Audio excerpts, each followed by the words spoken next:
Le dessous des cartes va consacrer 2 émissions à la péninsule coréenne. Aujourd'hui, je vais vous parler de l'histoire pour vous montrer comme elle pèse sur le destin de cette péninsule.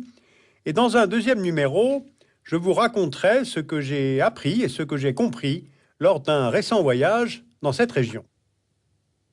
Voici la péninsule coréenne, tout au bout du continent eurasiatique. Elle fait 223 000 km², soit à peu près la superficie de la Grande-Bretagne, et elle s'étend de la frontière chinoise au nord jusqu'au détroit de Corée au sud, c'est-à-dire face au Japon. La péninsule coréenne a 2 grandes façades maritimes qui ouvrent sur la mer Jaune à l'ouest et sur cette mer du Japon à l'est que d'ailleurs les Coréens aimeraient bien voir rebaptisée mer de l'Est. Elle est voisine de la Russie, de la Chine et du Japon, un tel voisinage ayant pesé lourd dans l'histoire de ce territoire, devenu au fil des siècles voie de passage pour les influences, mais aussi pour les armées. Ce qu'il y a d'intéressant dans cette région, c'est que malgré les changements dynastiques, les influences chinoises permanentes, les occupations japonaises, les pressions occidentales au XIXe siècle et soviétiques au XXe siècle, elle a conservé sa propre culture, son peuplement et sa langue. Alors on peut retenir quelques grandes étapes de l'histoire coréenne. L'unité de la péninsule se fait dès le 7e siècle de notre ère, sous l'influence du royaume Shilla unifié, qui régnera jusqu'en 935. C'est là l'un des foyers de la civilisation coréenne. Retenons aussi la dynastie de Joseon, d'abord parce que c'est cette dynastie qui va donner au pays son nom de pays du matin clair et frais. Et cette dynastie va régner du XIVe au XXe siècle, donc sur une très longue période.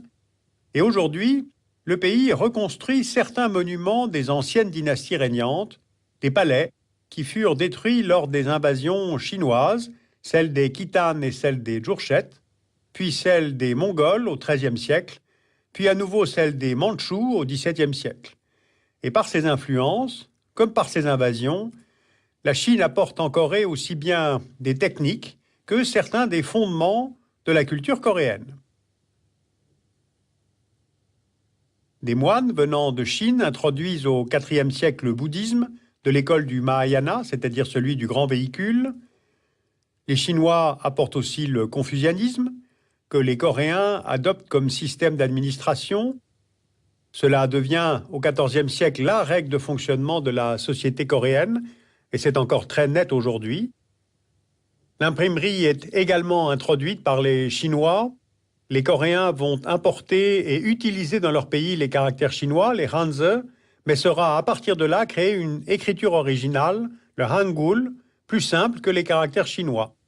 Les formes, les ronds, les traits, les angles, les croisements s'inspirent des motifs géométriques des portes des temples bouddhistes. C'est donc une longue période d'échanges et d'ambassades avec cette influence chinoise qui est considérable.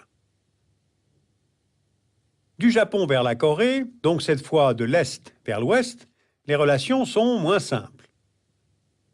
L'unité de l'Empire du Japon est réalisée pour la première fois au XVIe siècle par le shogun Hideyoshi, et porté par ses succès, le shogun décide alors de soumettre la Chine en prenant la Corée pour couloir d'invasion.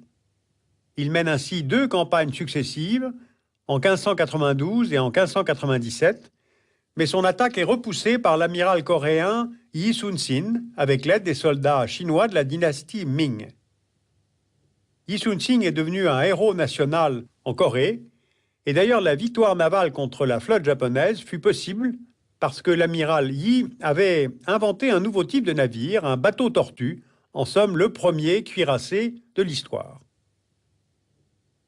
3 siècles plus tard, la Corée est à nouveau envahie par le Japon, lors de la guerre sino-japonaise de 1894-95, puis pendant la guerre russo-japonaise de 1904-1905 pour le contrôle de la Mandchourie. La Corée est alors annexée en 1910 et devient colonie japonaise. Commence alors pour les Coréens une longue période inscrite dans leur mémoire collective. Répression, expropriation, privation, esclavagisme sexuel, cela tout au long des 35 années de ce joug colonial japonais qui impose une politique de déculturation des Coréens. Cette occupation de la Corée va à la fois moderniser le pays et en même temps imposer une véritable politique d'assimilation des Coréens. Japonais obligatoire à l'école, shintoïsation de la religion, et ce jusqu'à la défaite japonaise de 1945, c'est-à-dire à la fin de la Deuxième Guerre mondiale. La libération du pays arrive par l'extérieur, avec l'entrée des troupes russes le 10 août 1945 et celle des troupes américaines par le sud. Le pays est alors divisé en deux zones de contrôle, soviétique au nord, américaine au sud, de part et d'autre du 38e parallèle. Et ainsi, deux républiques sont instaurées à partir de 1948. Eh bien, c'est sur ce territoire de la Corée que sera livrée la première guerre de l'affrontement Est-Ouest liée à la guerre froide. En juin 1950, des troupes nord-coréennes soutenues par l'URSS lancent une offensive au sud du 38e parallèle et vont jusqu'à Séoul. Les forces américaines, sous mandat des Nations Unies, parviennent à repousser les troupes communistes en novembre de la même année. Puis la Chine entre en scène avec plus de 800 000 hommes et repousse à son tour les Alliés et reconquiert Séoul. Et ce va-et-vient s'interrompt en janvier 1953 sur la ligne du 38e parallèle. Le pays est dévasté. On compte près de 2,5 millions de victimes chez les militaires, entre 2 et 5 millions de morts parmi les civils. L'armistice est signé à Panmunjom en juillet 1953, mais 3 années de guerre acharnée n'ont modifié ni les frontières, ni même vraiment le rapport de force. Retour au statu quo antebellum, le pays reste coupé en deux par ce 38e parallèle, et il l'est toujours aujourd'hui, en 2010. Dans la péninsule coréenne, la fin de la guerre froide n'a pas fait tomber le mur. Voilà donc le décor historique brièvement planté. Fin novembre 2009, je me suis rendu le long de ce 38e parallèle pour voir à quoi cela ressemble exactement. D'une mer à l'autre, d'est en ouest, la ligne de séparation entre les deux Corées fait 250 km de long sur 4 km de large. Cette largeur correspond à un no man's land. Les deux armées sont encore face à face, mais pas directement au contact. Ce territoire, presque vide, hors souveraineté, c'est ce qu'on appelle la DMZ, la zone démilitarisée. Plusieurs villages d'agriculteurs sont restés là, ni vraiment au nord, ni vraiment au sud. Et après l'armistice, des tunnels ont été secrètement creusés par les armées de la Corée du Nord. Ils partent du nord de la ligne de démilitarisation pour déboucher en Corée du Sud, permettant ainsi, en principe, des attaques surprises. Des déserteurs nord-coréens ont révélé leur existence, puis indiqué leur emplacement. Et ces tunnels permettent le passage de 2 soldats de front tout au plus. Ils sont étroits, donc leur fonction militaire est tout de même douteuse. Ils auraient plutôt comme une fonction symbolique ou de mobilisation, chaque régiment de l'armée nord-coréenne devant creuser son propre tunnel. Ou alors encore une fonction commerciale pour permettre les trafics en tout genre. Eh bien, la Corée du Sud a fait de ces tunnels un outil de propagande pour montrer comme le régime du Nord demeurait agressif, mais moins classique, les tours opérateurs en ont fait un but touristique.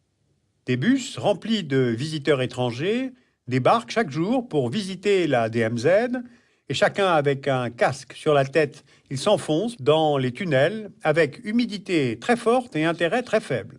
On écoute un peu de propagande, on achète des casquettes et des t-shirts DMZ, sans avoir le moindre élément de réponse aux deux questions majeures qui demeurent. Quid de la réunification? Et deuxièmement, quid de l'armement nucléaire en Corée du Nord? La Corée du Nord a procédé à des tests nucléaires. Le dernier date de mai 2009.